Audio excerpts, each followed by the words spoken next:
Bienvenue à tous dans La Lettre Pro, le podcast Intelligence Artificielle. Je suis Bru Latour, le rédacteur en chef de La Lettre Pro. Aujourd'hui, nous sommes le 25 août 2025 et nous allons explorer ensemble les dernières nouvelles du monde de la radio et du podcast. Voici les titres du jour.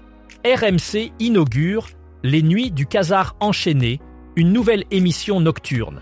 Les enseignements de Napoléon sur l'élaboration d'une stratégie éditoriale, une rentrée pleine d'ambition pour RTL selon Jonathan Curiel, et Radio France fait face à une grève illimitée débutant aujourd'hui.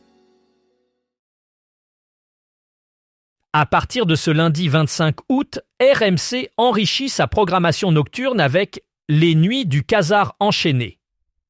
Animée par Julien Cazard et Jean-Christophe Drouet, cette émission sera diffusée du lundi au vendredi de minuit à 1h30.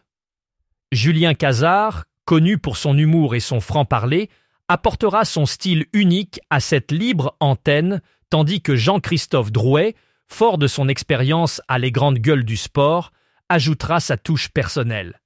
L'émission proposera un mélange de football, d'imitations humoristiques, de débats et d'interactions directes avec les auditeurs.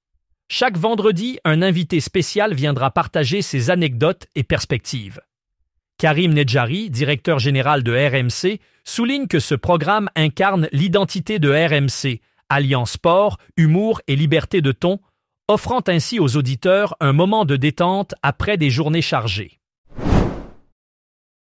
Napoléon Bonaparte, figure emblématique de l'histoire européenne, continue d'inspirer par sa vision stratégique et son sens de l'innovation. Ses campagnes militaires et son utilisation habile de la communication sont des exemples de maîtrise organisationnelle et symbolique. Pour les professionnels de la radio, l'héritage de Napoléon offre une perspective enrichissante pour élaborer des stratégies éditoriales solides et bâtir une identité forte. En observant la manière dont Napoléon a orchestré ses opérations et utilisé la propagande pour influencer l'opinion publique, les créateurs de contenu peuvent apprendre à structurer des narrations captivantes et à définir des lignes éditoriales percutantes. Cette réflexion sur l'art de Napoléon nous rappelle l'importance de la planification stratégique et de l'innovation continue dans le développement de contenus médiatiques. Jonathan Curiel, directeur général de RTL, RTL2 et Fun Radio, a récemment partagé sa vision pour la rentrée 2025-2026 dans un éditorial. Il a annoncé que cette saison sera pleine de promesses et d'ambition, avec une grille de programmes plus riche et variée. Curiel a mis en avant une transformation numérique profonde, soulignant l'importance de s'adapter aux nouvelles technologies pour répondre aux attentes des auditeurs modernes. Cette orientation vers le numérique se traduit par l'introduction de nouveautés et le renforcement de rendez-vous emblématiques visant à offrir une expérience d'écoute renouvelée et dynamique. L'objectif est de se tourner résolument vers l'avenir tout en conservant l'identité forte des chaînes sous sa direction.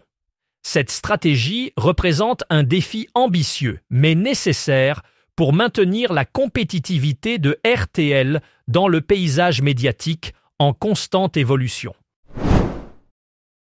La direction de Radio France et les organisations syndicales n'ont pas pu parvenir à un accord lors des discussions tenues le vendredi 22 août. En conséquence, les syndicats, insatisfaits du manque de concessions, ont décidé de lancer une grève illimitée qui débute aujourd'hui, le 25 août.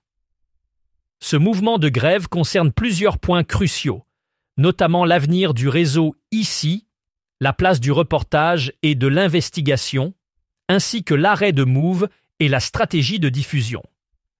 Cette situation reflète les tensions persistantes au sein de l'entreprise et pourrait avoir un impact significatif sur les programmes de Radio France.